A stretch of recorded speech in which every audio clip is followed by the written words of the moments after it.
nuestros artistas. Vamos a brindarles los alientos. Vamos a brindarles con aplausos, aplausos y aplausos. Una cordial invitación. Lo hago con mucho respeto a este maravilloso público que se congrega en la gran fiesta de San Juan del Sur, Emiliano de los Montes.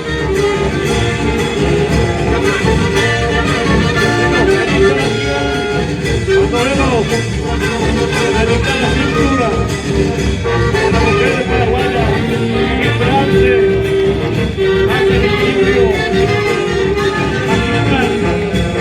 En este caso, por 5 botellas, 4 damas de la sociedad paraguaya.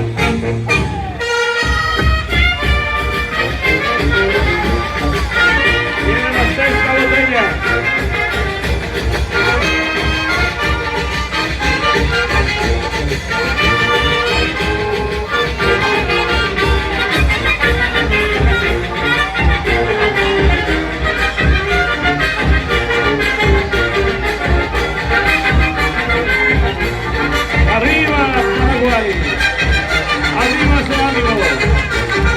Gracias, mujer paraguaya.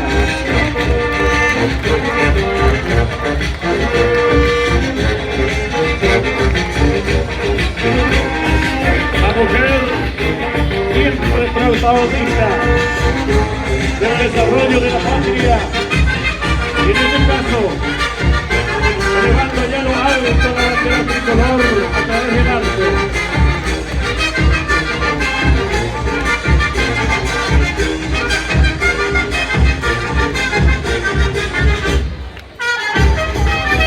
Folclórico juvenil con aquí de la capital de la Luque, de la música Luque. Ahí está la Luque que no podía faltar. Cuadro sencillamente espectacular.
Con amor.